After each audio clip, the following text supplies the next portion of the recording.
Committee on Indigenous and Northern Affairs. As always, I want to start by acknowledging that we are gathered on the ancestral and unceded territory of the Algonquin Anishinaabe people, and to express gratitude that we're able to do the important work of this committee on lands that they've stewarded since time immemorial. Before we get started this evening, I do want to thank members for gathering tonight at an unusual time for us. And I just want to also mention that tomorrow morning there are going to be tributes for the Honourable Marie Sinclair at 10 a.m. So we are going to end our committee meeting slightly early tomorrow morning so that members have an opportunity to participate in that. Pursuant to the order of reference of Wednesday, June 5th, 2024, the committee resumed consideration of Bill C-61, an act respecting water, source water, drinking water, wastewater, and related infrastructure on First Nation lands.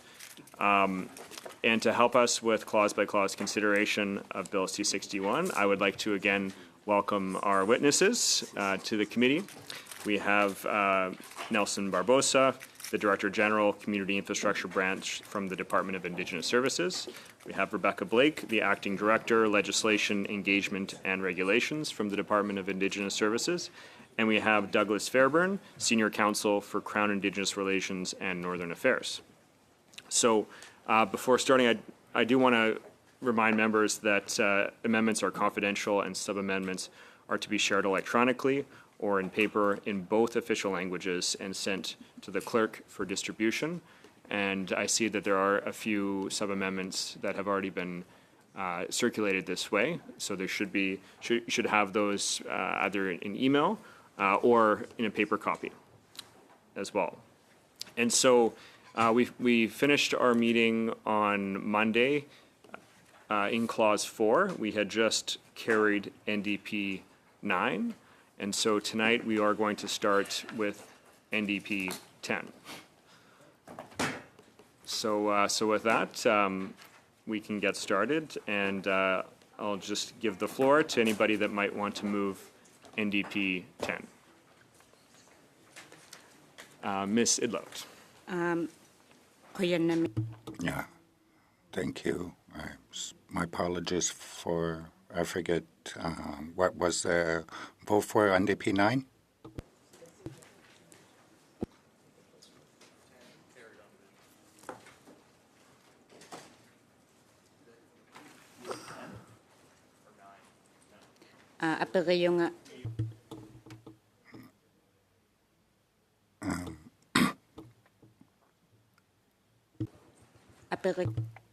My quick question is, because I didn't write it down, what was the result of the NDP 9 vote? Ms. Idlout, the result of NDP 9 was that it was carried. Oh, okay. And so that has been passed by the committee, and we are therefore going to be moving on to the next amendment, which is NDP 10. Thank you. For the NDP 10, I move to amend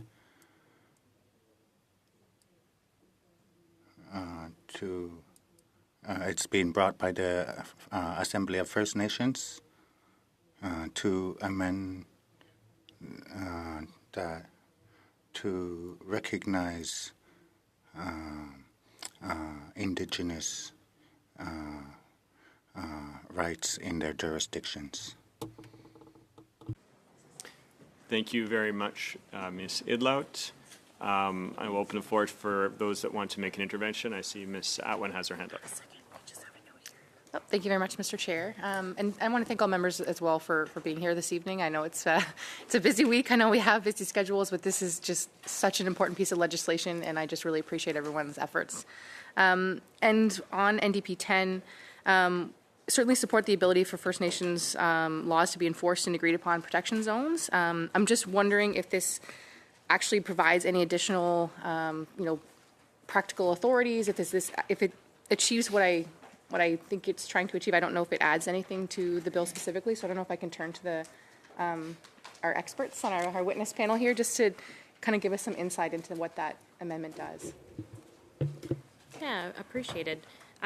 So really, I think what you might be referring to is just in the overall purpose section of the bill, it's kind of outlines kind of the key purposes to what follows.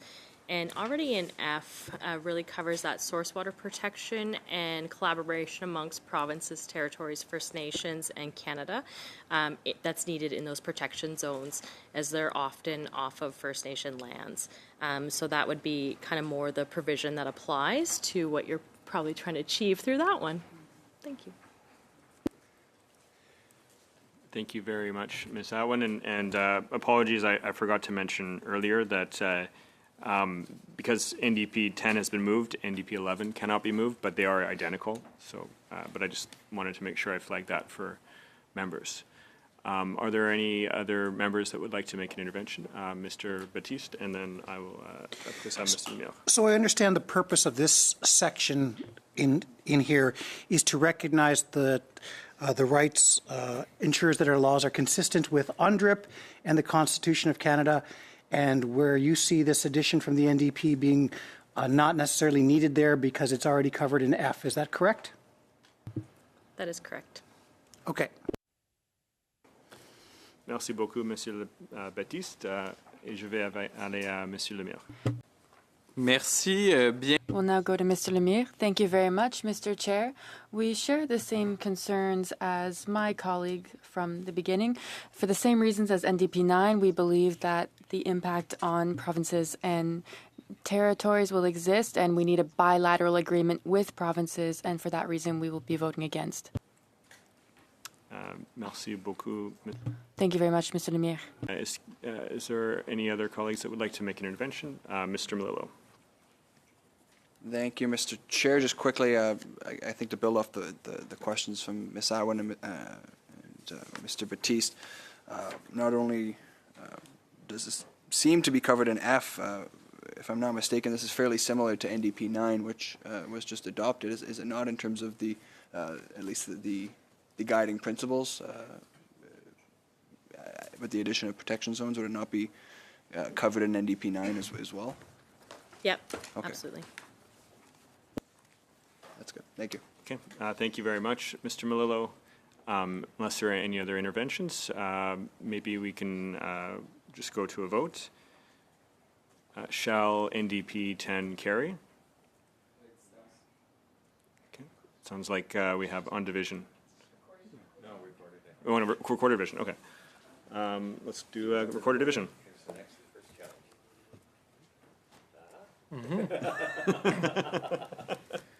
Ms. Atwin.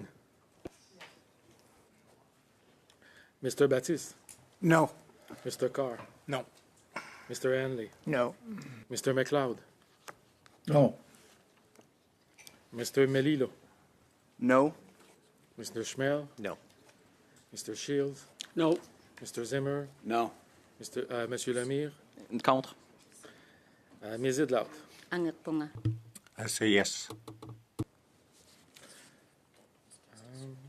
So, yeas pour 1, and nays contre 10, 10.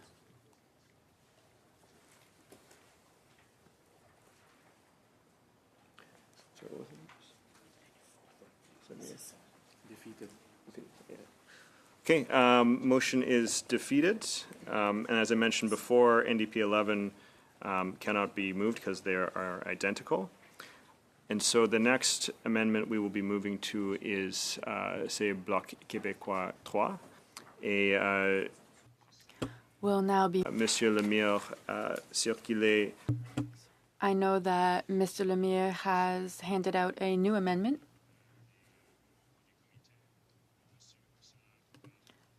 Members of the committee have received this amendment over email and in paper format. So this is a new amendment. Would someone like to move the amendment, please? Thank you very much, Mr. Chair. So the initial goal of BQ3 was to request that the United Nations Declaration on Indigenous Peoples be recognized and implemented in a significant manner, that the government has an obligation to report on its progress and be held accountable. And we want to take into account the different Indigenous perspectives in communities. So it was first come, first serve. And so if this is passed, the NDP motion or amendment would fall. So we felt that we needed the word recognized. And so this is a new BQ3 that has added the word recognized. So in English, we have used the word implemented to give context. So, which must be meaningfully recognized and implemented. And you can see that in the new BQ3 that you have received. Thank you. Okay. Merci beaucoup. Thank you very much, Mr. Lemire. Est-ce qu'il y a des collègues qui veulent... Would anyone like to respond to that? Mr. Shields. Thank you. So reading it, it would say, because I think there was a little confusion on what you said and what I heard. So, Declaration on the Rights of Indigenous Peoples, which must be meaningfully implemented? Is that what is being proposed? Je connecte. Yes, that is correct. I have sent it out. Then what I would ask, do you have a definition of meaningful?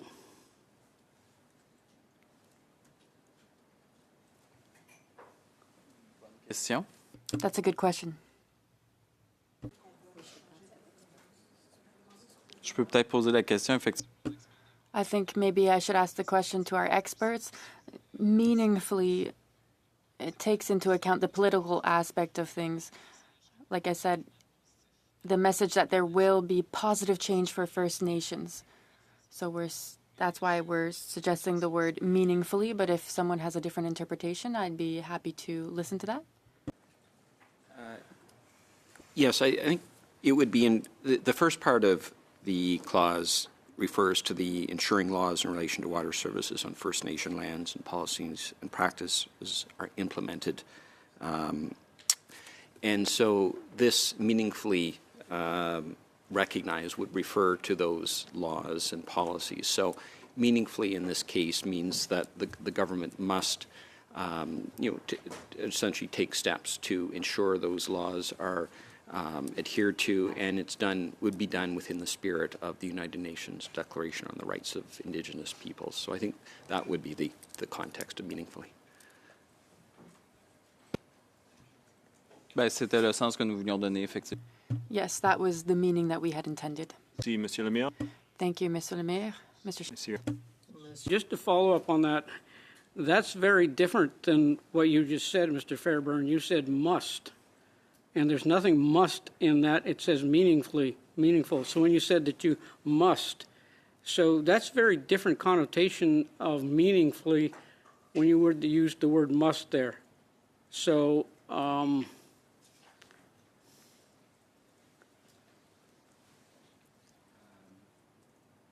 so if I was to interpret what you said, it said must implement, but this is meaningfully, which that's. I would just looking at the amendment. The copy I have says which must be meaningfully recognized. So is that the amendment? So that's the must. The must is that you must do it. But what is the definition of meaningfully? If you just left out meaningfully, must do it, must implement it, I think it's very clear. But when you put in that adjective, you have now made that fuzzier by putting that word meaningfully in it. If you must implement it, implement it. I mean, it must mean you must do it. So when you put the word meaningfully into it, you've fuzzified this thing. I think it's to give some emphasis. I agree that must be recognized just like that would be sufficient. But I think the idea is with meaningfully is you're emphasizing the recognition. So you But have to. legally, you know what must means. You got to do it. Yes, it means, that's right, it means shall. Yeah. Yeah, So what does meaningfully have to do with it? yeah. Legally, it doesn't have a standing. Legally, yes, you could go with just must be recognized, and that would be sufficient. That I'm just trying to make as clear as possible. By putting adjectives, you make it fuzzy.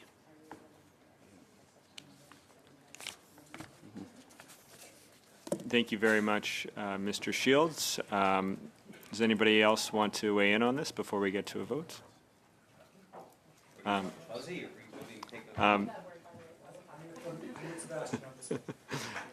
Mr. Melillo.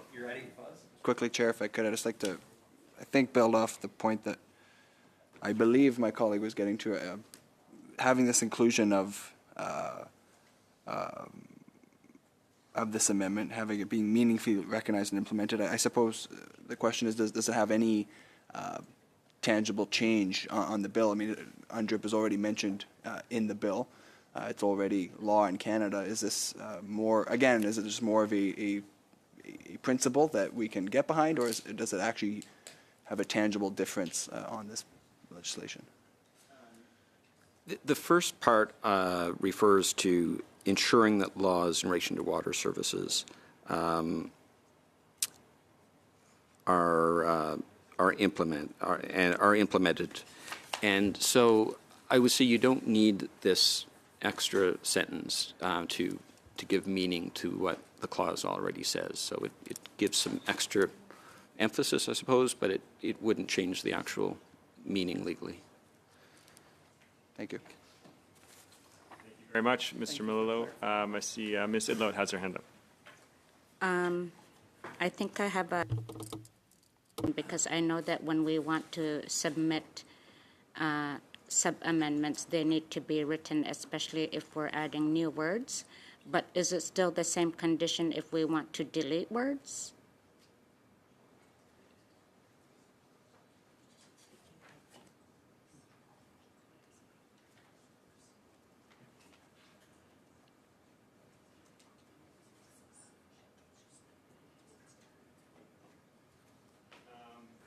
Thanks for that's a good question, Ms. Idlow.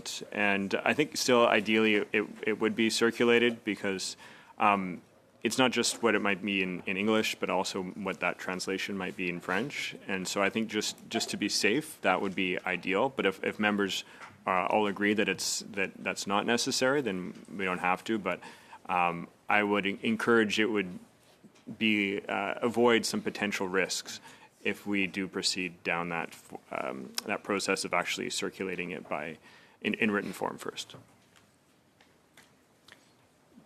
So thank you, Ms. Idlow. Unless there are any other colleagues that want to make an intervention, let's go to a vote. So shall BQ3 carry? Okay. Looks like we've got unanimous consent. Carried.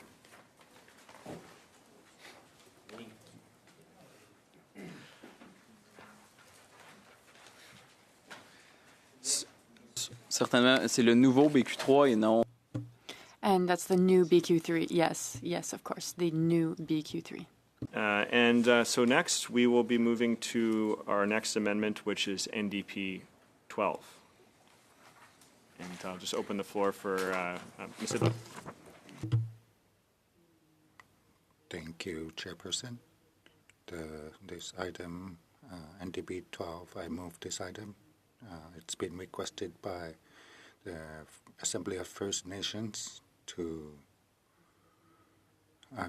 we've been discussing this beforehand, but I move this amendment. Ms. Idlow, NDP 12 is moved, and we have a speakers list. Ms. Atwin, you're up first. Thank you, Mr. Chair. We find that it's just simply reiterating something we've already established, and so it's just kind of a redundancy. So I won't support it just because it's already in the bill. Thank you, Ms. Atwin. Are there any other colleagues that would like to weigh in at this point? Mr. Melillo. Thank you, Mr. Chair. I would simply agree with Ms. Atwin. I think as for everything she said, and I think it's very similar to other amendments as well that have passed. As we're moving through our, Clause 4, though, I'm just curious for the witnesses because I think Mr. Schmale asked last time about source water and a definition around that. We know that, if I'm not mistaken, there is no definition of source water in C61. I'm just curious if there's a definition of source water used in any other pieces of government legislation or in government law now. And if you don't have that on the top of your head, I would appreciate if you could get back to us just because I think that would be an important thing to clarify. Yeah, absolutely. Okay. We'll return with that. Okay, Yep. thank you. Thank you, Mr. Melillo. And so if there are no further interventions, where's this? Let's go to a vote. So shall NDP 12 carry? Looks like we don't have consensus on that. I'm afraid NDP 12 will not carry.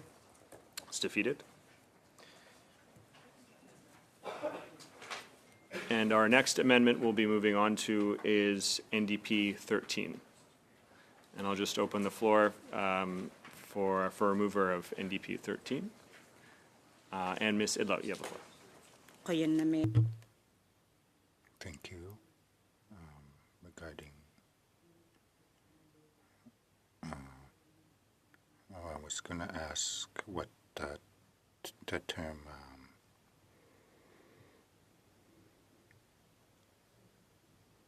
if you can.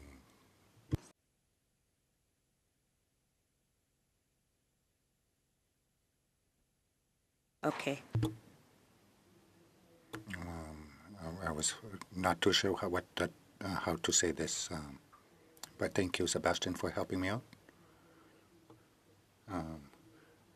The Tribunal Council has given this request to. It's trying to define or make it clear that the government of Canada needs to collaborate. Thank you. Thank you, Ms. Idlaut. So NDP 13 is moved. Are there any colleagues that would like to make an intervention related to NDP 13? Mr. Lemire. Oui, pour NPD 13. Yes, for NDP 13, we'll be voting against because we feel that it will have an impact on provinces and territories legislation. And the federal government does not have jurisdiction here. Thank you. Merci beaucoup, Monsieur. Thank you, Mr. Lemire. Are there any other colleagues that would like to weigh in? All right. Well, in that case, we can move to a vote. Shall NDP 13 carry? Looks like on division. So NDP 13 is carried on division.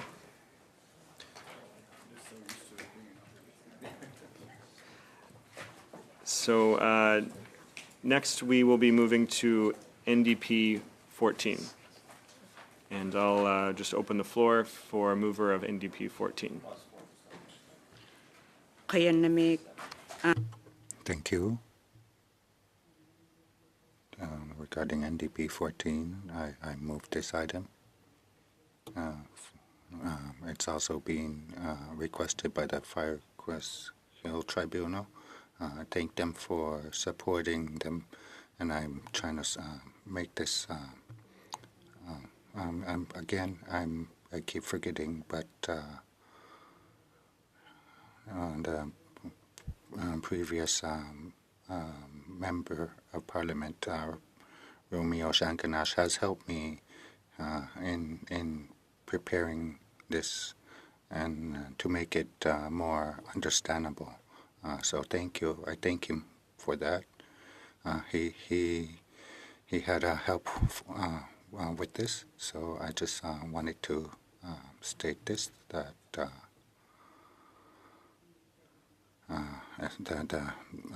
what's pertaining to fresh water. Thank you very much, Ms. Atwin. With Ms. Idlot. I'm going to have a speaking list here. First, I have Ms. Atwin, et après ça, Mr. Lemieux. Thank you, Mr. Chair. And so on the previous amendment, we accepted it because it's about kind of ensuring that collaboration occurs. So it's putting that onus on the federal government to be that kind of convener.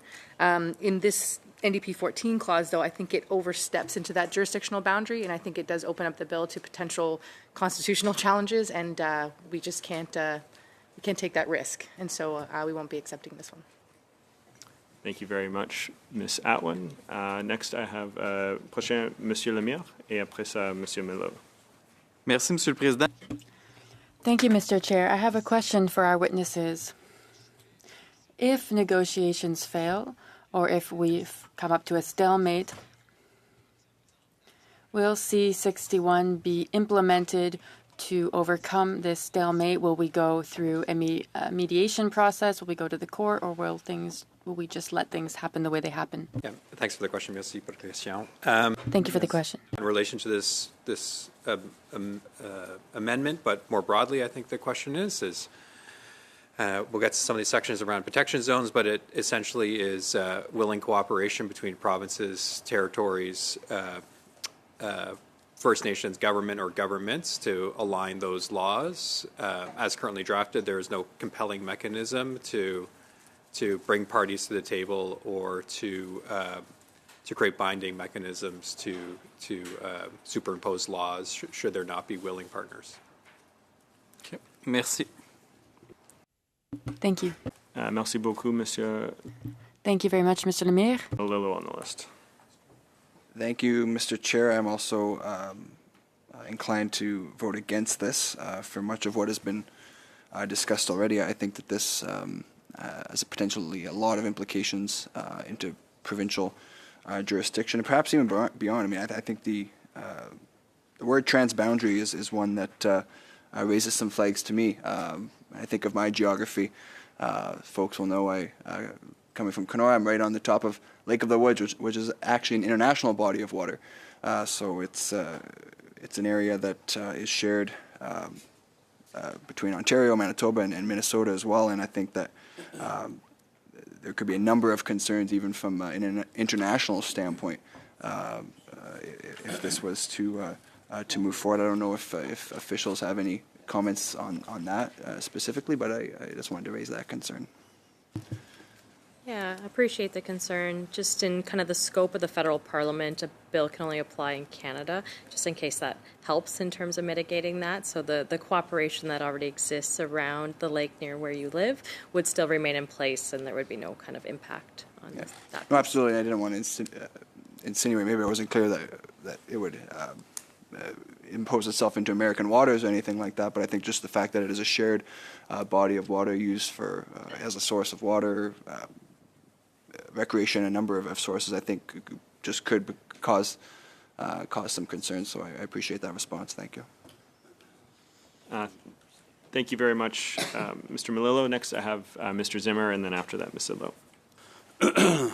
Yeah, thank you. Yeah, I would agree with my colleague, Mr. Melillo. I'm from British Columbia, and we have the Columbia River system. We have the Peace River in my riding that affects Northwest Territories and beyond. And again, the Columbia River affects British Columbia and the U.S., and anything that we do is going to have an effect on other jurisdictions. So to me, this the possible implication impact of this is, despite your words of saying, it's limited by its scope, still could have a dramatic effect on water in those jurisdictions, plain and simple. So concerned about this provision. Thank you very much, Mr. Zimmer. Then I have Ms. Idlo on the speaking list. Thank you. I want to ask our expert witness regarding if the NDP 14 were to go ahead. Can you give us an idea how it would look like if it were to go ahead? Yeah, thanks for the question. I think as written, and if it was entrenched in law, what my interpretation is that in the case where an agreement between a First Nation and a province and territory couldn't be affirmed, First Nations laws would apply in lands that are not 9124. So they would apply for lands off reserve. So that's my interpretation if this came into force. Thank you, Ms. Idlout. Not seeing any other interventions or hands up, we can go to a vote. So shall NDP 14 carry? Looks like, unfortunately, it's defeated. So with that finishes Clause 4. So shall Clause 4, as amended, carry? On division. In stereo. We're making some good progress, colleagues. So moving on to Clause 5, we have BQ4 that was withdrawn. That's right. So we will be moving on to G2. So I'll just open up the floor for Ms. Atwin to move G2. Thank you very much, Mr. Chair. So I'd like to move that Bill C-61 in Clause 5 be amended by replacing lines 19 to 22 on page 8 with the following. 3, the making of any decision under this Act is to be guided by the United Nations Declaration on the Rights of Indigenous Peoples, including the principle referred to in the Declaration of Free, Prior, and Informed Consent. So it's really about further enshrining our commitment to UNDRIP and implementing it. It underscores the importance of that co-development as described in UNDRIP, as specifically the consult and cooperate language, which is really important for clarity. It also helps with additional definitions and kind of, again, that clarity piece throughout the bill. Also, it is consistent with my province in New Brunswick. We have a free, prior, and informed consent clause as well. And so this is a very important amendment that I'd like to put forward. Thank you. Thank you very much, Ms. Atwin. Prochain, je vois Monsieur Lemire. Mr. Lemire? Thank you, Mr. Chair. We are in agreement in principle, but we'd like to table an amendment that you have received, amendment to G2. I do have a question to ask our officials. So it's a commitment to respect these clauses in the United Nations Declaration on the Rights of Indigenous Peoples. And this is rights. So will this have an effect on the Indigenous land before the Act comes into force? Donc, les articles 10, 29. So clauses 10, 18, and 32. Article 10, paragraph 2, Article 29, paragraph 2, and Article 32 of the Declaration.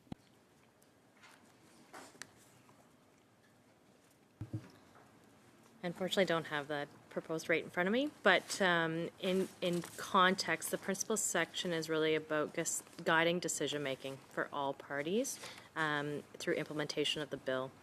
So really take it as kind of UNDRIP and alignment of federal decisions, First Nation decisions, collaboration with all parties, including provinces and territories, to be guided by all articles in that declaration.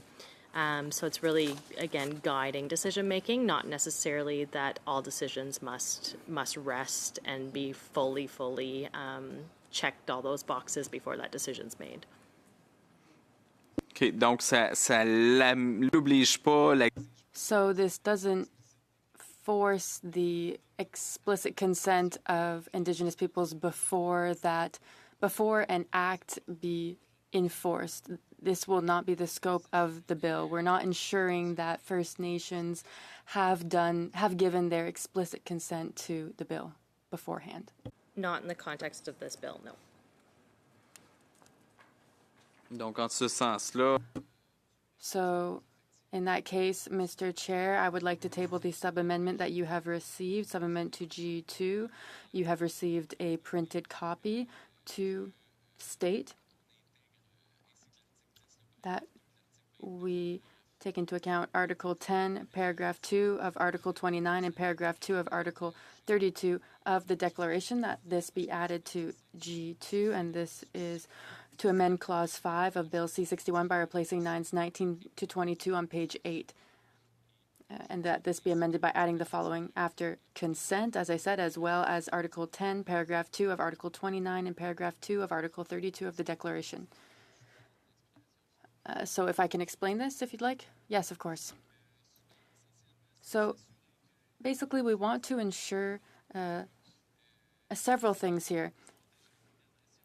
We want to protect First Nations, protect them from them being displaced, protect their ancestral land, and that any of these decisions require their free, prior, and informed consent. I think this is essential. And then again, this requires their consent before any legislation is implemented, and to respect their rights. And this is in Article 32 of the UN Declaration, because it makes explicit reference to the economy of natural resources, that we cooperate in good faith with First Nations through their representative institutions so that they be able to give us their free, informed, prior consent, that they give this consent before we make any decisions affecting their resources or lands, and that includes their water resources, their minerals resources, and so on and so forth. So we would like to ensure that these articles and their scope take into account the prior consent of Indigenous peoples. Thank you very much, Mr. Lemire. List going here. First I have Mr. Schmale, and then Mr. Shields, and then Mr. Melillo. I'll go back to the original motion. Not this one. Okay, we're now debating the sub Yes. amendment. I'm up. Okay, so You. I have Mr. Schmale first, and then Mr. Melillo. Perfect, thank you, Chair. And thank you to, again, our witnesses and the block for their sub-amendment here. Have we, either through this legislation or any other piece of government legislation, defined free, prior, and informed consent? Not that I'm aware of. Okay. So we're adding this very important piece in. We haven't defined source water. We haven't defined protection zones or free, prior, informed consent. Okay. So we move forward with a piece of legislation, if it so passes. Again, I'll repeat my question from Monday, I think. What risks are we opening ourselves up to here? Yeah, thanks for the question. I think for our conversation Monday, I think there's both limitations and risks in entrenching things in law. On Monday, we spoke about limitations and risks associated with a definition around protection zones. The same could apply for source water and for defining free, prior, and informed consent. I guess the balance to me, just personally, is around strength of law on language, and the rigidity of that law is difficult sometimes to undo. Okay, I remember back to that whole discussion when we were debating and discussing the UN Declaration legislation here at this committee. And one of the issues that we at the opposition had was the definition of free, prior, and informed consent and what actually that meant. And I remember I said it, and so did many others on this side, that if we don't actually do the work and start defining some of these major pieces of this legislation, we're going to wind up in trouble at some point and potentially in court. And sure enough, C-53 comes along. And again, nobody had defined free, prior, informed consent. And yes, that lays a lot, probably the vast majority, around the legislators sitting at this committee and others in the House that don't belong to this committee. And nobody gave direction through the government and their legislation on who actually needed to be consulted. And so we had First Nations saying they wanted to be consulted, the Métis saying, no, we don't need to consult because it's our own self-governance issues that don't involve anyone, but we didn't have that definition, which then led us to a very bumpy road. Having said that, when you're talking about a very important issue like clean drinking water, and we are still a little vague in regards to some 3 very important pieces, I think it's upon this committee to actually do the work to actually think about what that actually means, and potentially adding a definition as best we can into this legislation so that everybody knows what we are talking about when this bill gets passed. Otherwise,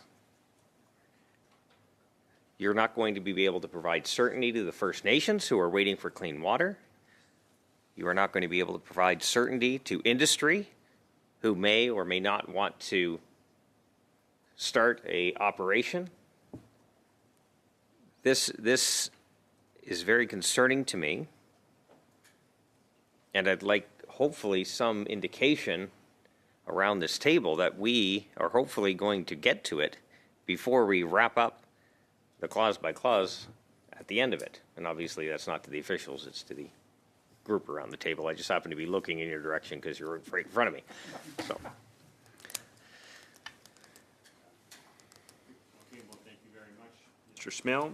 Next I have Mr. Carr. Just very quickly, Mr. Chair, to the officials.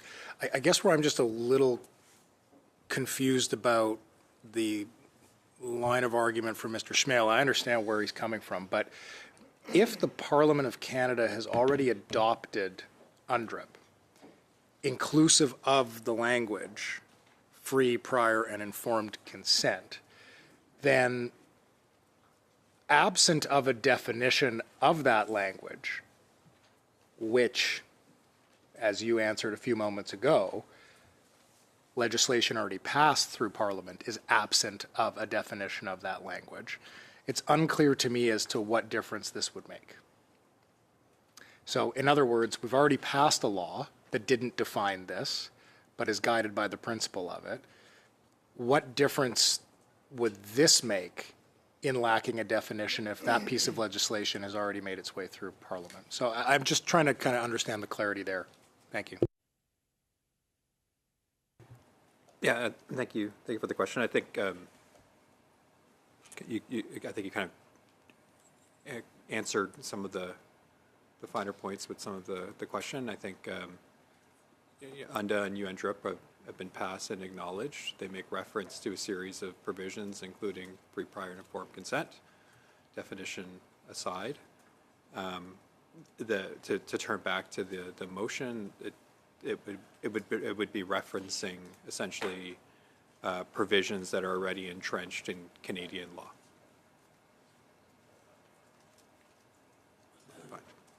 Much, Mr. Carr. Next, I have Mr. Shields. Then I have Mr. Melillo. Then Mr. Zimmer. Thank you, Mr. Chair. Following up on Mr. Schmale's point, it was enacted in law. Putting it in this one would then activate it, I believe. If it's activated and we have no definition, then it's going to be in the courts. We can give it some direction, or we can leave it for it to be dealt with by the courts, because this activates that particular principle. It really does. So it was passed in legislation before, but this is an activation piece of legislation that would activate it. So I think that's the difference that we're talking about, having been in law in principle versus in legislation that would activate it. So that would be the challenge we have here of leaving it that way. Maybe it's something we want to do. But then we have to understand that somebody else will have to then give it a definition, I believe. Thank you, Mr. Shields. So I have Mr. Melillo, then Mr. Zimmer, then Mr. Carr. I'll allow Mr. Carr to take that time. Mr. Carr. Just very quickly to Mr. Shields' point. Thanks, Eric. Maybe just to our Department of Justice folks. Does the fact that the language that precedes the reference to it here matter? And I'm talking specifically about the word guided by, or words guided by. So can you just provide the legal explanation as to whether or not the fact that the language is preceded by guided by would therefore soften perhaps some of the concerns that my colleagues have raised? Yes. I would agree that it does. Guided by, it's the making of decisions are to be guided by the principle of FPIC, as well as by Article 10 and Article 32. So I would say... So in other words, we're now talking, just so I can kind of summarize the last 2 points, we're now talking about guided by the spirit of a definition that perhaps is lacking here and perhaps lacking in legislation that's already passed. But nonetheless, we're talking about being guided by the spirit of something that is defined in a piece of legislation that is already the law of the land. And in your view, just you'll tell me if I'm putting words in your mouth, but in your view, that would decrease the concern that could legitimately, I understand where my colleagues are coming from, but legitimately decrease the concern of the lack of a definition. Do I have that right? Yes, that's right. And the UNDA Act has essentially indicated Canada will be adhering to United Nations Declaration on the Rights of People, and then this, of course, is consistent with that. Thank you. Next, I have Mr. Zimmer. Similar comments to what I think were made by my colleague, Mr. Schmale. What you're in essence doing here, we all know that you could have water yesterday if you could. You could have had it done in 2021 like you promised. What putting this kind of language into legislation like this puts you at risk of is, instead of having a free runway of getting water done, you're going to possibly put this before the courts. And I wouldn't say possibly before the courts. You will be putting it before the courts, because we've already had provinces concerned about this legislation and the protection of source water and those provisions. And we've had countless amount of First Nations speak to this committee on this very issue. So what you're doing, instead of just having, sort of an unlimited capacity to get water to First Nations, you're by doing this, putting it into the courts. And I think the public that are watching this right now need to understand the risk that you're putting this under by having these provisions in it. Thank you. Thank you, Mr. Zimmer. Next, I have Mr. Melillo, Mr. Schmale, and then Ms. Atwin. Thank you, Mr. Chair. I apologize for the confusion of raising and lowering my hand so often, but thank you for recognizing me again. I appreciate the discussion. I think it's an important one. I think I agree with much of what Mr. Carr said, especially the first time he had the floor about the fact that UNDRIP has passed. It is law, so I don't believe that this that we're debating actually has much of a tangible impact on or change the legislation itself.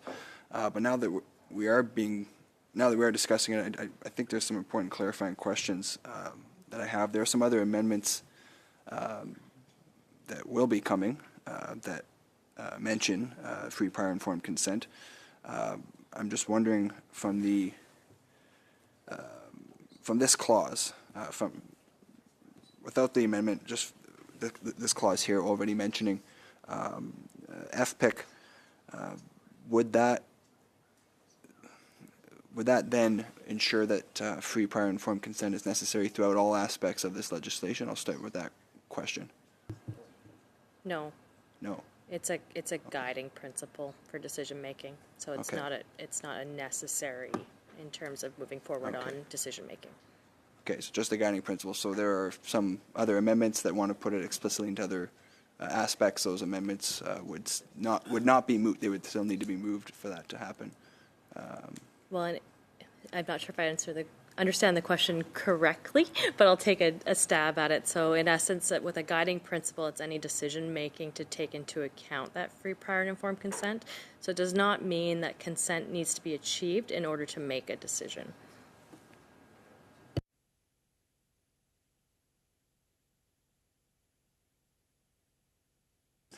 So given the fact that UNDRIP has already passed the House of Commons, free, prior, and informed consent is already necessary through UNDRIP, I'm wondering if there are examples the government can look to where it has been exercised and implemented.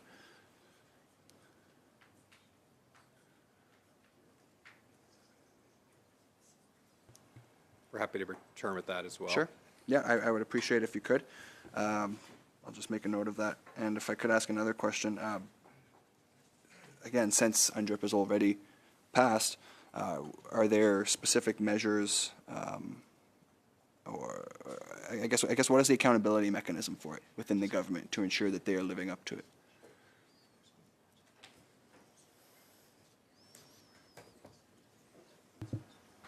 There is, I'll ask my colleague from DOJ to also help on this one, but there is the report on implementation of the Act. So that is one of the key accountability measures.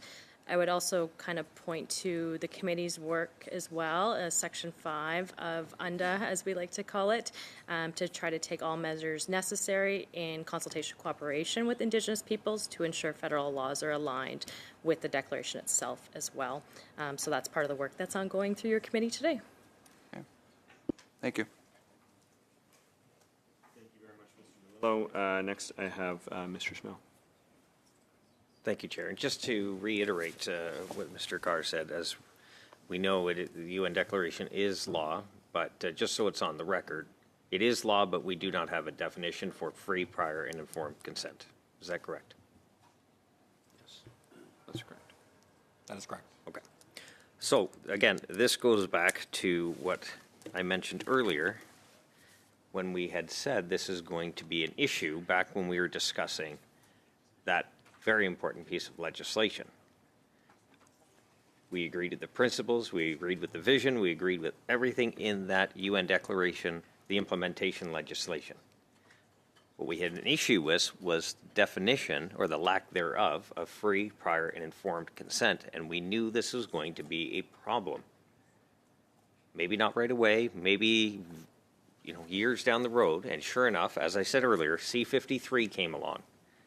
And because that was not defined, and we heard it many times as a witness testimony, it was not defined, so nobody was really clear on what was going on. And I agree with Mr. Zimmer, we could be sending this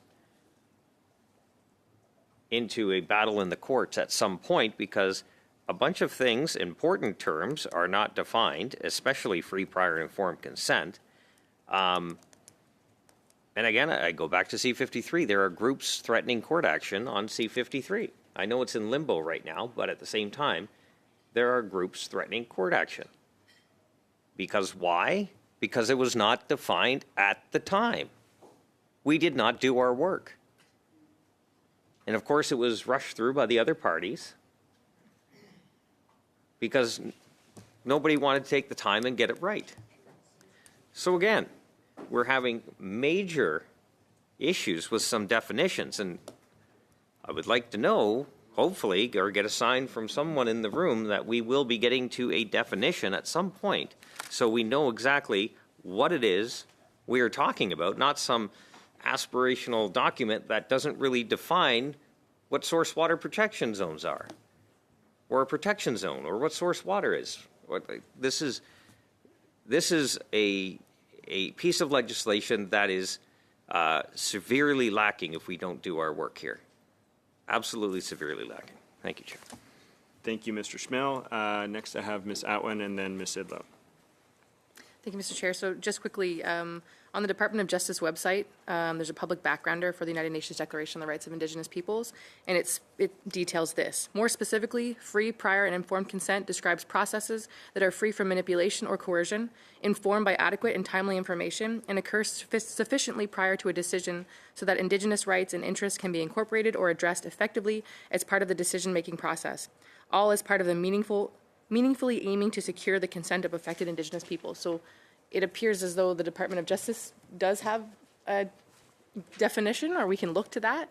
And I also think that these are interesting arguments that I would like to probably refer back to when we come to different amendments with similar language down the line. But I do appreciate, seeking this clarity. But I think we've heard from our experts that it's really just that guiding principle, and we've already adopted UNDRIP, and so I don't see an issue with it. Thank you very much, Ms. Atwin. Next, I have Ms. Idlow. You have the floor.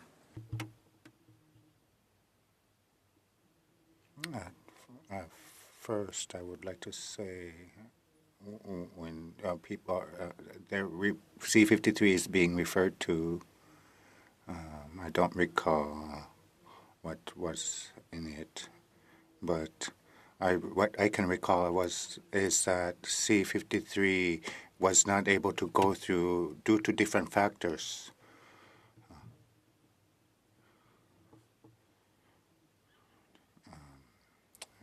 Free, prior, informed, and consent.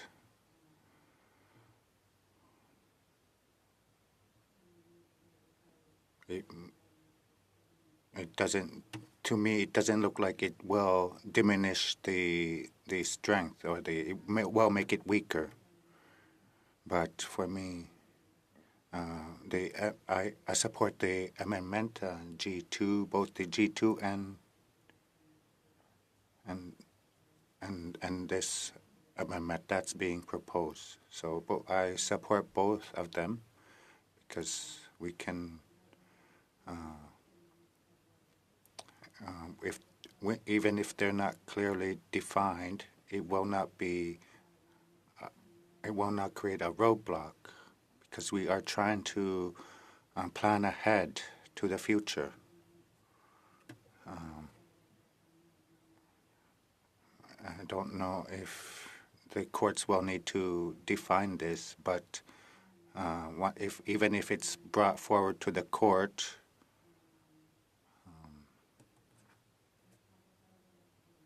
I don't think it will be a roadblock. I just want to say that I will support this amendment once we come to a vote for it. Thank you. Thank you, Ms. Idlow. Next on the speaking list, I have Mr. Schmel. Okay, thank you, Chair. Oh, thank you, Chair. I know when I ask this question, I'm speaking to more lawyers than in the policy or in the actual department, but I'm hoping either through you, Chair, the officials could go back to the departments and maybe get this information, or even to the members across the way, they could text their department and maybe get this information that would help. So, but if the witnesses, that's like huge bonus points if you know the answer to this one. All right. Okay. In the national assessment completed in 2011 of the First Nations water and wastewater systems. All right, so let's test some people's memory here. Only 54% of water systems in First Nations communities had fully certified primary operators, while 81% had backup operators.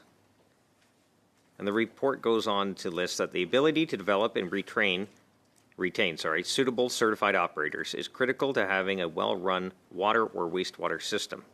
Certified operators are more likely to operate facilities in compliance with applicable guidelines and legislation. The absence of a certified operator may impact other issues such as monitoring, reporting, and record keeping, and increases risk associated with those components. And of course, the assessment also found that there is a lower percentage of certified operators as remoteness of the community increased. So obviously, the more I guess my question is, has that number moved? Again, I don't expect you to know that, but maybe perhaps someone could text the department, not now, and probably not tomorrow morning. I know we meet it early, and you probably won't be, but at some point, I wouldn't mind knowing that because it actually leads me into a bunch of new questions. But I pose it now because it was on the top of my mind, and there's a couple of amendments where that answer might be key. So thank you. I'm happy to speak to it quickly. Oh, really? Yeah, I think you're referring to the Negan Birdside review in 2012. Yeah, but the 2011 national assessment. Yeah. Yeah. So, yeah, certainly that was a comprehensive spot check on systems and operators. I think if the question is incremental difference. I don't have the comparability on stats, but I can say a couple things. There's been significant investment in operators since 2011. There has been a 400% increase in operations and maintenance. I could stand corrected, but a significant increase in operations and maintenance, including reviews of operator salaries to support recruitment and retention of operators on reserve. There are a series of third-party operator trainers and supports, like the Circuit Rider Training Program that was expanded considerably since 2011. So while Negan Birdside was an excellent spot check, I think the question is what has been the difference, and I think there has been considerable investment in First Nations operators, and those are really the kind of the quiet heroes behind the scene that support the operations and maintenance of systems in all First Nations communities. Thank you. That's some very good institutional knowledge, and I do appreciate that. Those stats, and that will come in handy a little later on. Thank you. Very much, Mr. Schmale. I guess there's some bonus points there, and I think we can get a gold star if we vote the sub-amendment. So seeing that I don't see any more interventions, shall the sub-amendment carry? Okay. Looks like, okay, there's majority, it carries. So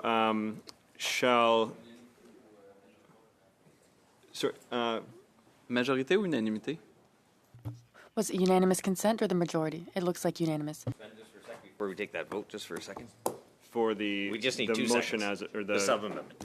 Well, we just voted on the sub-amendment. Ah, okay, all right. So we now have G2 as the amendment as sub-amended. So that's where we're going to be now. And is there anybody that wants to say anything before we vote on that? For 2 seconds, Yes. please. Okay. Thank you. 2 minutes.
Meeting back to order.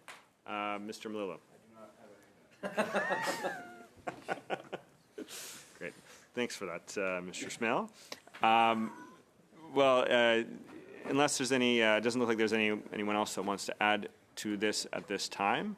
So let's go to a vote. Shall G2 carry? As amended? On division. Okay. So That's all the amendments we have for Clause 5. So shall Clause 5 as amended carry? On division. Colleagues, that brings us to Clause 6. So the first amendment we have for Clause 6 is NDP 15. And just for colleagues' awareness, if it is moved, then... Sorry? It was withdrawn. Oh, it was withdrawn. Yeah. Okay. So we're going to G3. I take that back. NDP 15 was withdrawn. So we are moving to, the next on the list we have is G3. So, Ms. Atwin, the floor is yours. Thank you, Mr. Chair. I move that Bill C-61 in Clause 6 be amended by replacing lines 29 to 33 on page 8 with the following. B, water and source water in a protection zone if a First Nation governing body, the Government of Canada, and the Government of the province or territory in which the protection zone is located have. So what it does is it creates that additional clarity around the definition of protection zones by removing adjacent to. We heard that from many, many witnesses.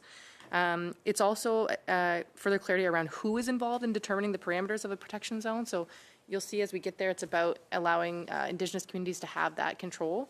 It responds to requests from First Nations and legal experts. Thank you very much, Ms. Atwin. Any colleagues want to make an intervention before we get to a vote? Okay. Mr. Malillo? Thank you, Mr. Chair. Just with removing adjacency, if I could ask the officials what effect that would have. I know it was mentioned that it was something that was brought forward by witnesses, but I think that there's some concern around that because, well, maybe I'll let my question stand before I expand anymore. What would that removal of adjacency mean? Okay. Thanks for the question. Protection zone, again, is defined by partners. Laws are defined by partners, and the zone is created by partners. So adjacency, in my mind, is secondary to that collaborative effort. Okay, so I suppose when defining a protection zone, or when the protection zone is defined, and we know that we can't do that at this point because there's a collaborative process that has to happen. I suppose from a practical standpoint, I'm confused about why adjacency would have to be removed. I don't want to put Ms. Atwin on the spot, but if she has any comments from witnesses that she wants to turn to, I would appreciate it. Because we're talking about a source water protection zones, of course, and I'm not sure of instances where nations would be drawing water from somewhere that is not adjacent to them. I'm curious about the practicality about that. Thanks for the supplemental question. I'd say, as we've discussed and heard from many, water sources in this country are large. They can be as long as some provinces, like the Athabasca watershed. So it's about utilization and about collaboration and partnership, and the agreements between parties would define that. Less about geographic proximity, more about the agreement to align laws. Just one more question, if I may, Mr. Chair. Obviously, adjacency was included by the government, of course, and now the government is looking to remove it. I'm wondering if you could speak to why adjacency was originally included in this section. Speak to why it is included? Why adjacency was originally included in this section. I can't speak to that. You can't speak to that? No, not specifically. I think it was drafted as part of the efforts to table a bill based on years of collaborative efforts, and I'm glad that is being assessed here today. Yeah. No, and I can appreciate that. I guess I would assume that there would be some rationale for why it was included. I don't know if any government members can assist me with that or not, but it just seems strange that it was included now by the government, and the government now does not want it included. But I'll let that question stand for now, if we're unsure, and I'll cede the rest of my time. Thank you.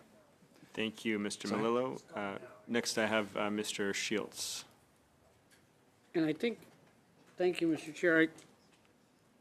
Going back to what you said, the definition, by taking it out, you're suggesting that adjacent, I think we would understand adjacent. He's adjacent to me, right? You're not. So you would suggest that the definition changes to, if I'm talking about the Saskatchewan River Basin, that goes from BC to the Hudson Bay. Are we talking that broad here when you take adjacent out? That's what you're saying? Yeah, thank you for the question. I think in my mind it'd be difficult to define adjacency as well. Water does flow. It could flow from me to you or flow from anywhere, including large bodies of waters, which we've talked about, including transboundary waters, which are international. I feel that the point is about the collaborative efforts, the agreement, and the coming into force, less about the geographic or geospatial relation. I understand what you're saying, but I think we understand what adjacent means. So when you say that's not clear, I think it's really clear. He's adjacent to me, you're not. But what you're saying is there's something else that you would say overrides this through the discussion, so it becomes, this doesn't become as relevant, it becomes secondary.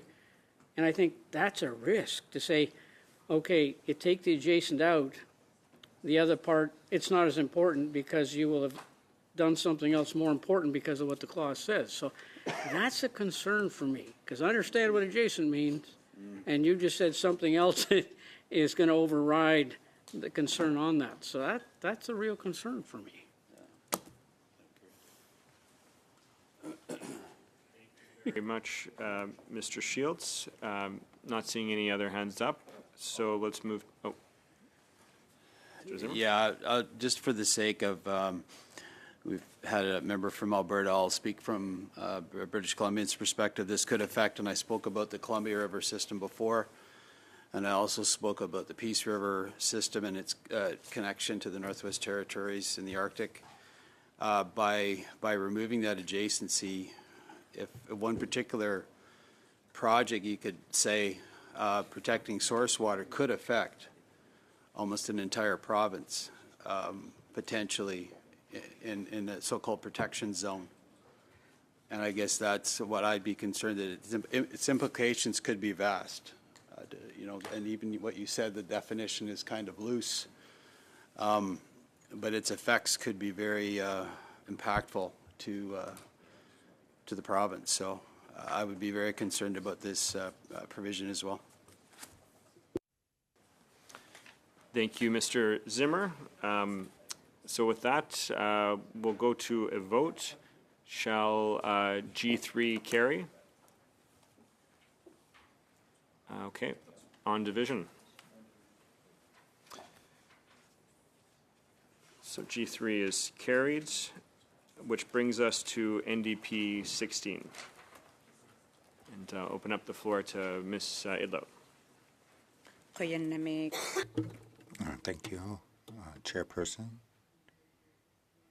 Regarding NDP 16, was given to me by the BC Assembly of First Nations, trying to strengthen the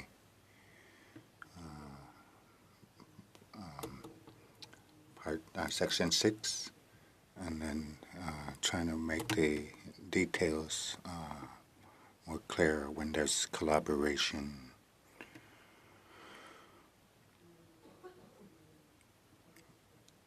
It's trying to make it more understandable, clearer. For example, if there was a disagreement, they would refer to First Nations laws. Does that make sense? Thank you, Ms. Idlout. So NDP 16 has been moved. Is there any debate? Okay. Mr. Milo, and then Mr. Lemieux.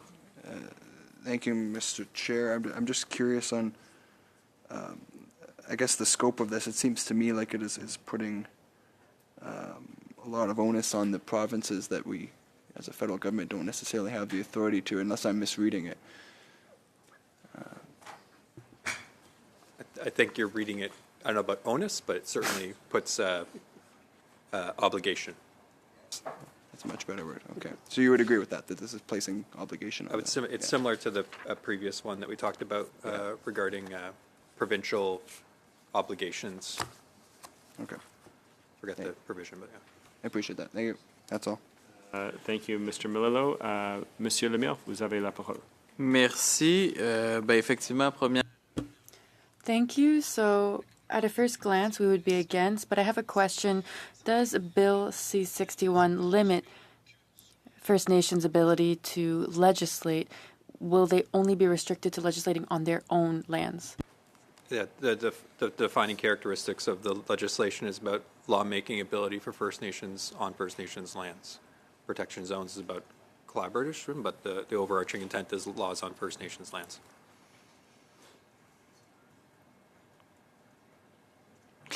Mais quel serait l'impact de la. But what would be the impact of the suggested amendment? What would this sub-amendment, or rather amendment, allow us to do? Thank you for the question. The subsection 3 here speaks about must enter into a coordination agreement. That creates an obligation off of First Nations lands, which isn't currently considered in the draft bill.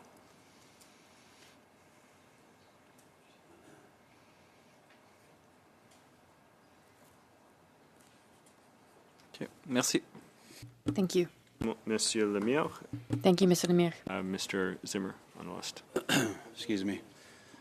Just the clause 3, it says at the request of a First Nation governing body, the minister and the government of the province or territory in which the protection zone is located must enter. And I'm just curious about jurisdiction. Is the federal government in a position to tell a province, especially around a resource, that it must enter into this particular coordination agreement? And I think that's a question I'll ask you. The answer in relation to this legislation is no. Okay. Okay. Thank you. Thank you, Mr. Zimmer. Not seeing other hands up. Let's move to a vote. Shall NDP 16 carry? Okay, looks like NDP 16 is defeated. So Point of order. with Point that, of order. Ms. Sidlaw. I just want to make sure that my vote is reflected. Recorded. Okay, well then let's go through a recorded vote then. Ms. Atwin? No. Mr. Baptiste? No. Mr. Carr? No. Mr. Hanley? No. Mr. McLeod? No. Mr. Melillo? No. Mr. Schmel? No. Mr. Shields? No. Mr. Zimmer? No. Monsieur Lemire? Contre. Ms. Zidlaut? I say yes. So, yeas pour 1, and nays contre, 10, 10. Okay, so NDP 16 is defeated, which takes us to the end of Clause 6. Shall Clause 6 as amended carry? On division. So with that, we are moving to new Clause 6.1 and Amendment NDP 17. So, Ms. Inlow, I'll hand the floor over to you. Thank you. It was given to me by the Anishinaabe Aski Nation. It's trying to make this clear that the law would have to be applied, make it binding on His Majesty, Right of King, and the provinces. Thank you. Thank you, Ms. Idlout. NDP 17 is moved to debate. Okay. Mr. Melillo? I suppose similar to the last amendment, would the government have this authority? In relation to, or of a province? No. Okay. I'm just wondering if There's a little bit to wonder. I just want to throw this out there because I get the spirit of what's trying to be achieved. Would it be perhaps, it doesn't seem like there's will among the committee to move this forward as is, but I'm just wondering if even if the province was removed, if it would be more simplified, if you simply just remove the province from it. No, I know, but I'm looking at you because you're sitting adjacent to me, and I want to just get a feel from the room on that. But if the desire is just to move it down, I would also be okay with that. Okay, I'm going to stop talking. Thank you. Okay. Thanks to Mr. Melillo. Monsieur Lemieux? Je pense que les intentions sont quand même. I think that the intentions are clear, but personally, I'm curious to understand what this would add as a responsibility for His Majesty in Right of Canada in terms of this, because of us adding this to this bill. If it's His Majesty Right of Canada, that is what this act is affirmed to do. If it is His Majesty in Right of Canada or a province, that would be a jurisdictional quandary.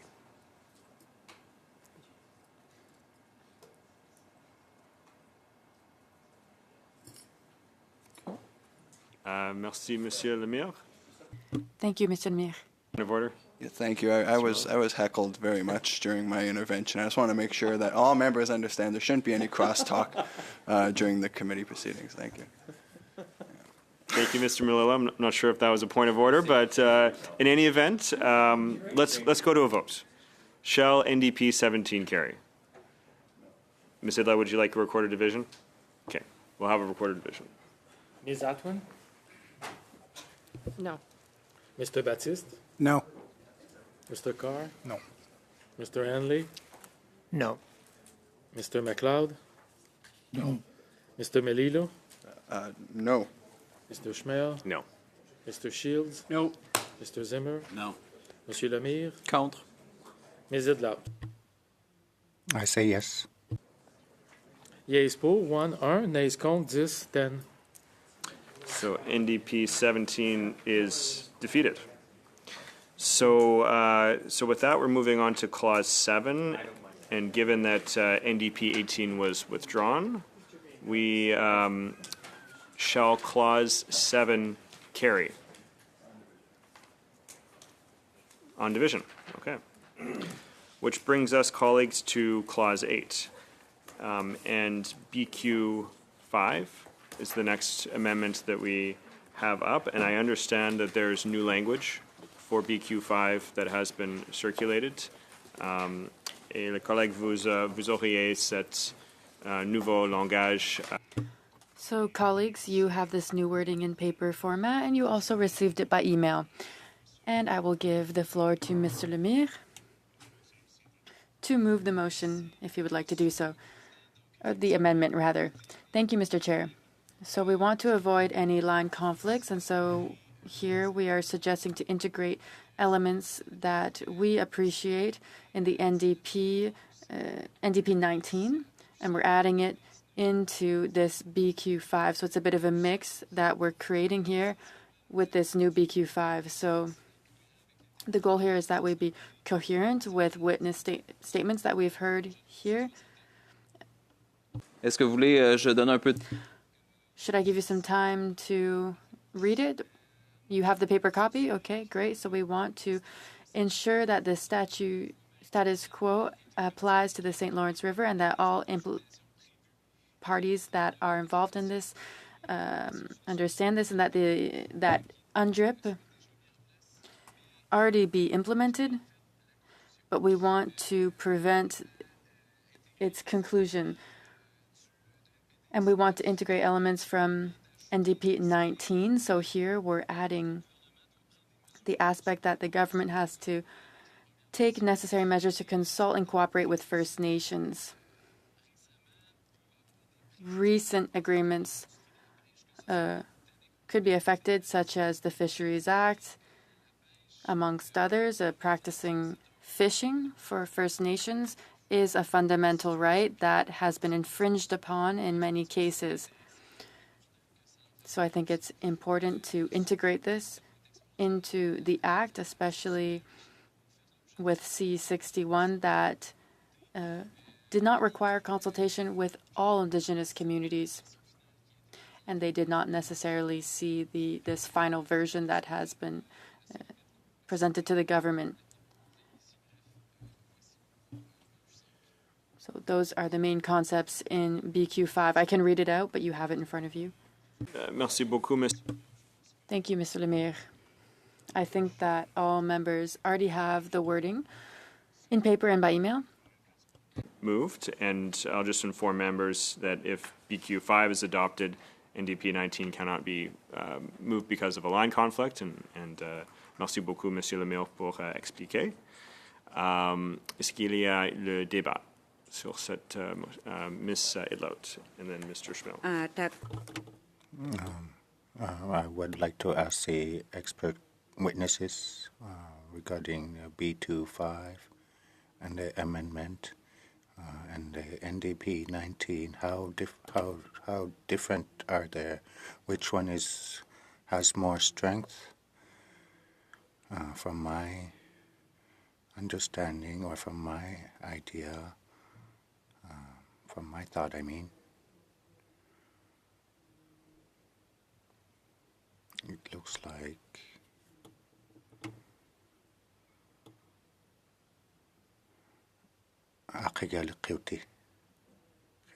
sub-amendment.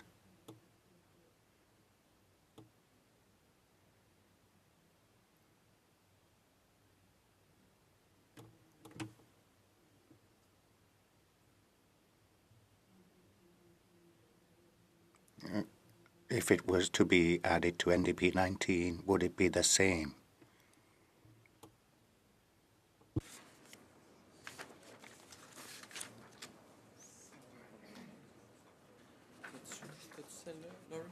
Huh?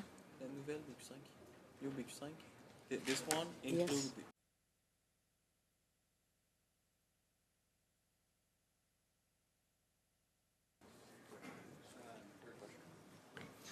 So the existing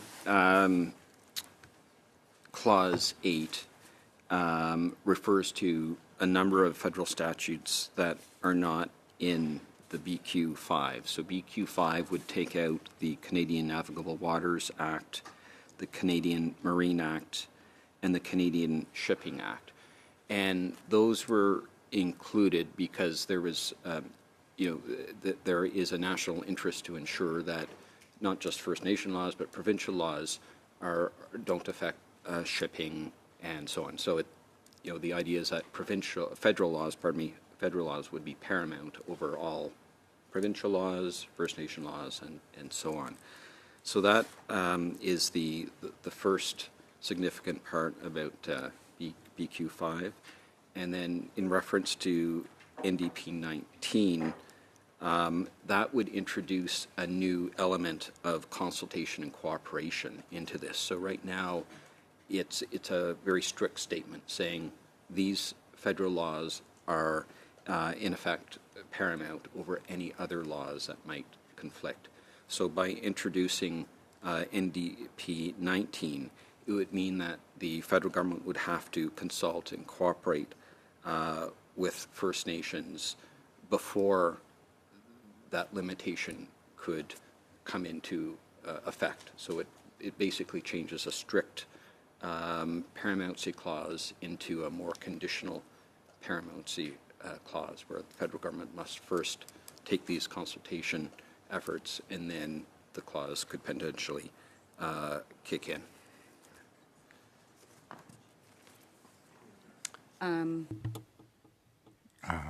Can I have a supplementary question?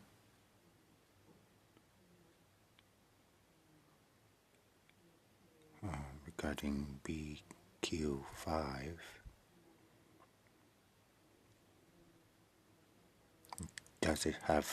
Would it have an effect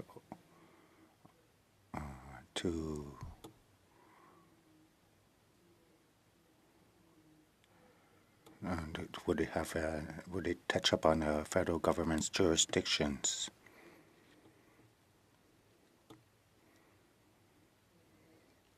For example, the amicable waters were to be taken out. What would be the effect? Yeah. The effect is that if there were a First Nations law that, for example, were enacted by a coastal First Nation that somehow affected shipping, potentially that First Nation law, if it conflicted with the Federal Navigable Waters Protection Act, for example, you could have a situation where it's not clear whose act is to prevail. And the First Nation might say, well, our act should prevail because it's in this jurisdiction on our coastal waters. So the idea of the federal paramountcy here is to ensure that there's a rule to address a conflict in that sort of situation. So it's, yes.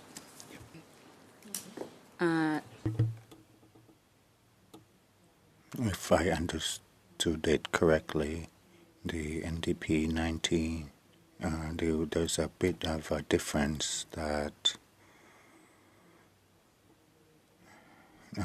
First Nations laws would have more strength if it were to be added to BQ5. So NDP 19, it wouldn't necessarily give more strength to those First Nation laws, but it would introduce a new step. So the government of Canada would have to consult and cooperate and in relation to this paramountcy clause. So right now it's a very strict statement saying which laws are paramount, and so there would be a more conditional stage before that. Okay. Yeah. So I think my question was misunderstood, so I'll ask it in English. The way that I appreciate BQ5's, the sub-amendment to add NDP 19, like I appreciate that attempt to make sure that by incorporating language from NDP 19 into your sub-amendment, my concern still is with the original BQ5, the impacts, what would the impacts of the federal jurisdiction if some of those acts were removed? Right. So if right now First Nations can make laws on, or if the bill passes, on drinking water, and if those laws can coexist with federal laws, but if there were a conflict with a federal law, then that federal law would take precedence, essentially. So right now, if the Canadian Navigable Waters Act, for example, were taken out, a First Nation law potentially could govern some aspect of navigation, whereas right now it ensures there is a rule with, basically in this provision, which says that if the law conflicts, the federal law would prevail. Thank you very much, Ms. Idlout. Next on the speaking list, I have Mr. Schmill. Really? No. Okay. All right. In that case, let's go to a vote. Colleagues, will BQ5 carry? Okay. Je demanderai un vote par appel nominal, s'il vous plaît. I would like a recorded division, please. Ms. Atwin? No. Mr. Baptiste? No. Mr. Carr? No. Mr. Hanley? No. Mr. McLeod? No. Mr. Melillo? No. Mr. Schmel? No. Mr. Shields? Mr. Zimmer? No. Monsieur Lemire? Oui. Is it loud? I say yes. Yeas pour 2, and nays contre 9, 9. Okay, so BQ5 is defeated. So is it possible for NDP 19 to still be voted down? Yeah, because it was defeated, yeah. Okay, so next amendment we have up is NDP 19. So provided for Ms. Sidlow. Thank you. I think it's clear enough. I've been talking about it recently, not just now. It's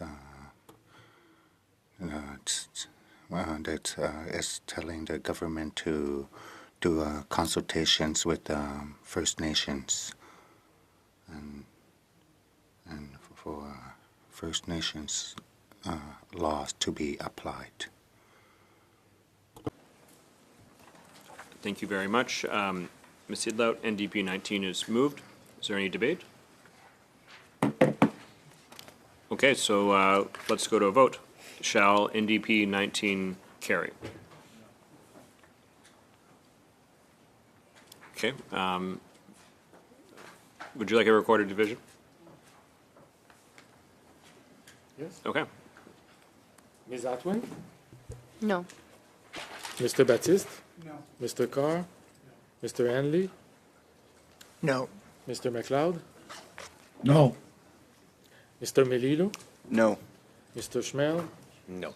Mr. Shields? Nope. Mr. Zimmer? No. Monsieur Lemire? En faveur. I say yes. Yeas pour 2, and nays contre 9, 9. So NDP 19 is defeated, which brings us to the end of Clause 8. Shall Clause 8 carry?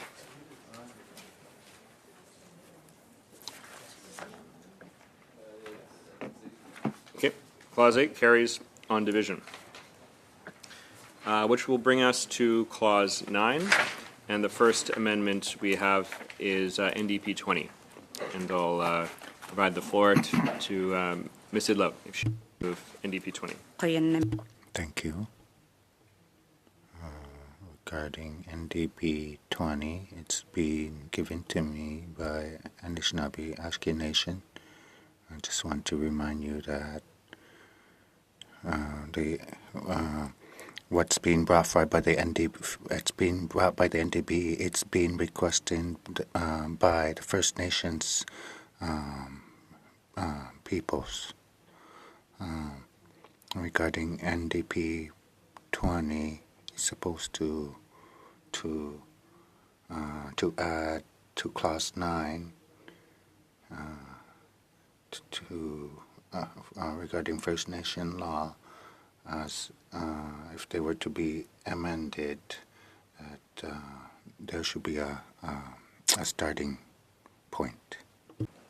Thank you. Thank you very much, Ms. Idlout. NDP 20 has been moved. Is there any debate on NDP 20? Mr. Shields. Thank you. To our experts today, when I read this, we have laws made by different levels of government. They can't be in conflict with each other, but ruling over them. I see this could be a conflict. This particular amendment. What is your opinion?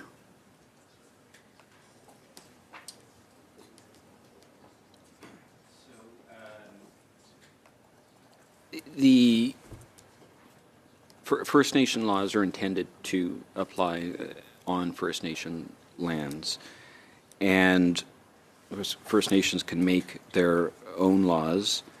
So having the force of law is not needed.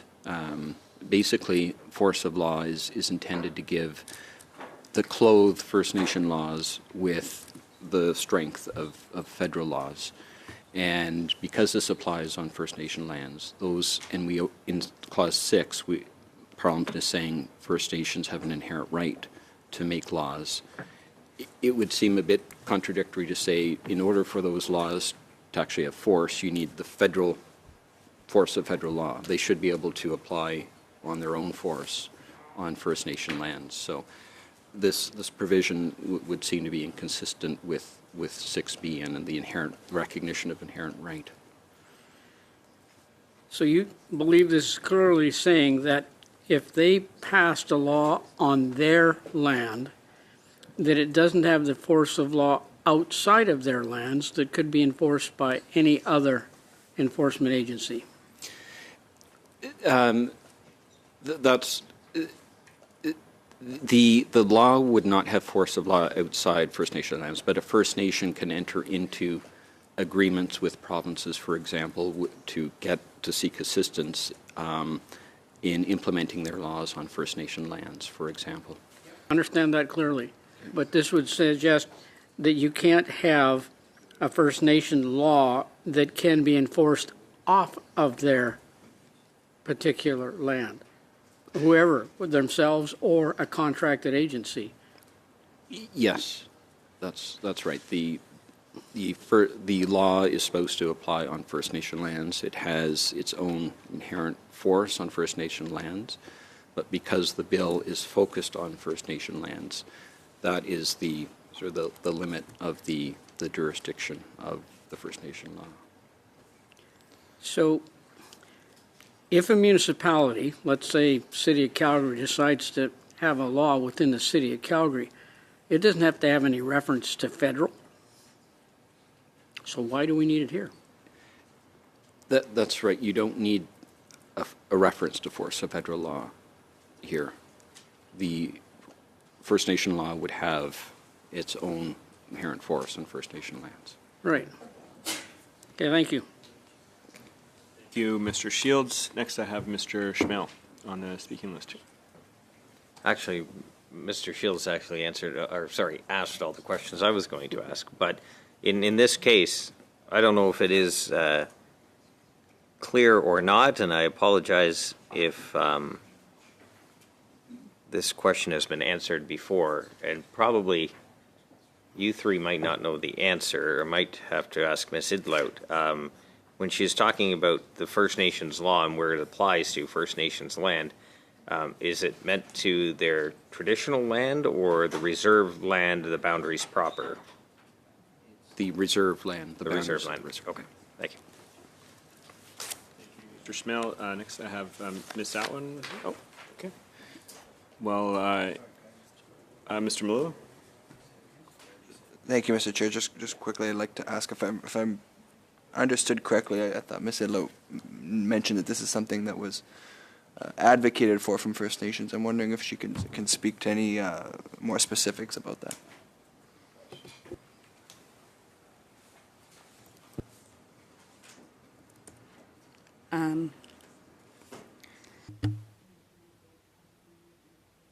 It was the Anishinaabe Aski Nation who wrote to us. It's in there's a summary on page 8 that when they have tried giving us, they stated that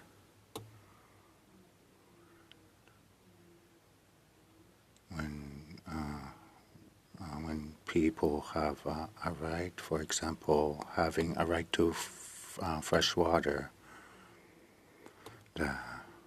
if Bill C-61 will have a foundation and that they want this affirmation.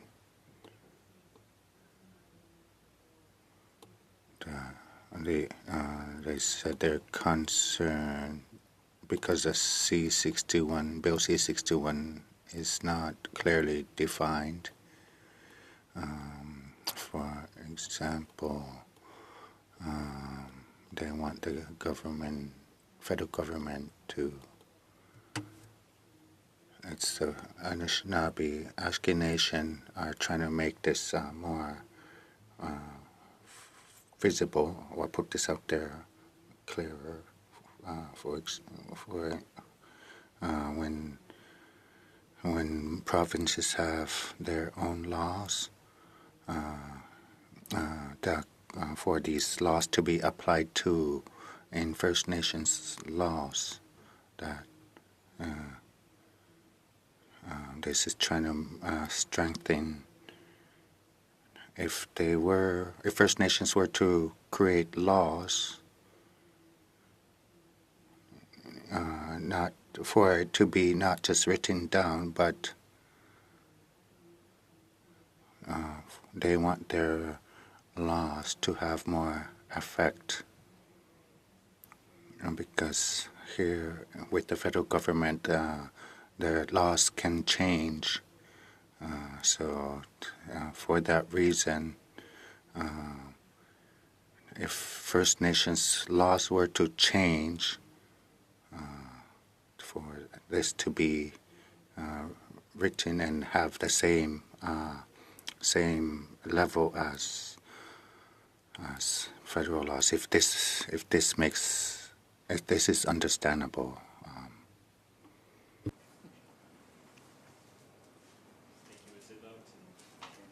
I hope, Mr. Melillo, that answers your question. Seeing no other hands, let's move to a vote. Oh. Mr. Schmel? If I could, to Ms. Idlout, when we're studying Indigenous policing and the problems there, actually this amendment might fit in quite nicely to fix some of the issues that many chiefs have brought up. So, yeah. We still have to finish the excise tax one. Well, it's good. Thank you, Mr. Snell. It's definitely, we can file that one away for later. But with that, shall NDP 20 carry? Looks like NDP 20 is defeated. So, Sakaya. I would like my vote to be recorded. Recorded division. Ms. Atwin? No. Mr. Baptiste? No. Mr. Carr? No. Mr. Henley? No. Mr. McLeod? No. Mr. Melillo? No. Mr. Schmel? No. Mr. Shields? Nope. Mr. Zimmer? No. Monsieur Lemire? Contre. Ms. Idlout? I say yes. Yeas pour 1, nays contre 10. okay, so NDP 20 is defeated. So at this point, shall clause 9 carry? On division? Shall clause 10 carry? Okay, on division. Which takes us to clause 11. Starting with the first amendment we have is NDP 21. And I'll just open the floor to mover for NDP 21.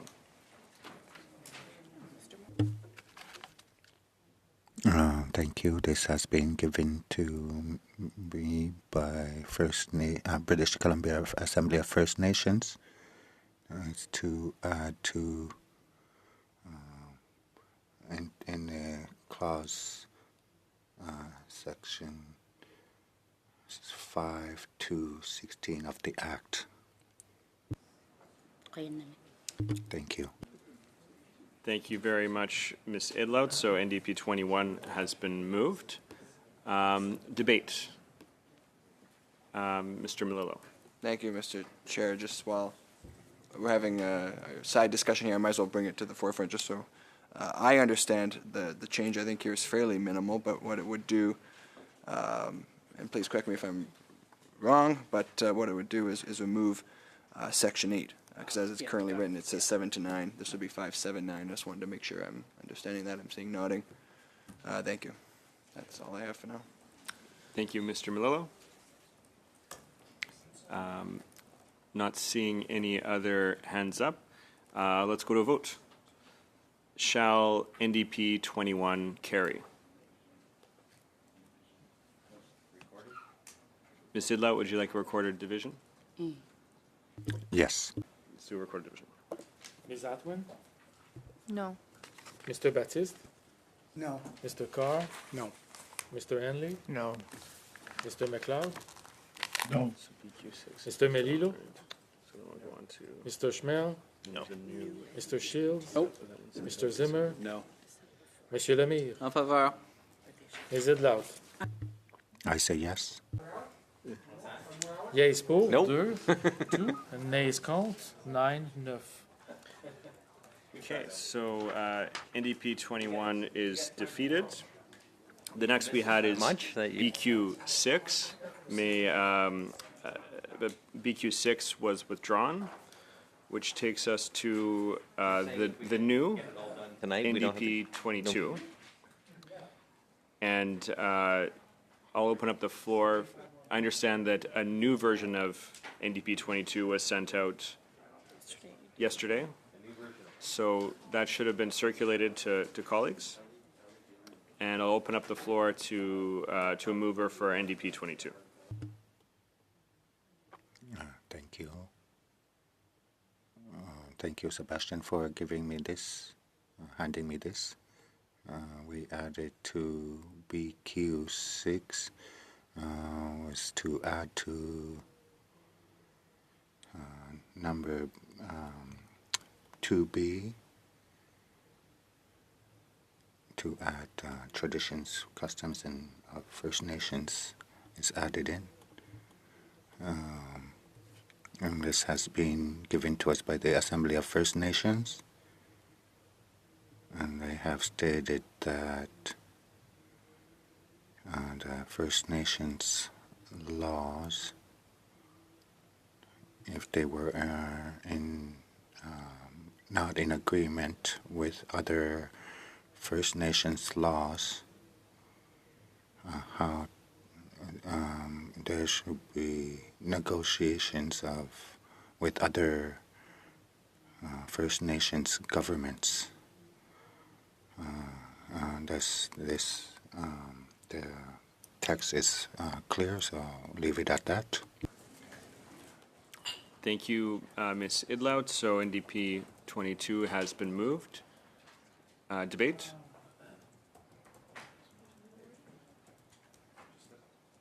Mr. Melillo? Thank you, Mr. Chair. This is a point of clarification before we get into the discussion. I'm not sure if I have the up-to-date amendment. Did you say it was circulated yesterday? It was in the second version of the package that was circulated. I believe it was on Monday.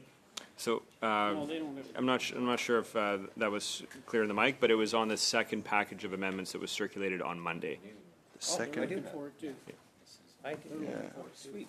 I do have. Okay, I think that maybe if we could pause for a couple of minutes just to make sure we all have the right amendment. Because I think there's some confusion. Sure, we'll just pause for a brief second here. We need to pause. I agree.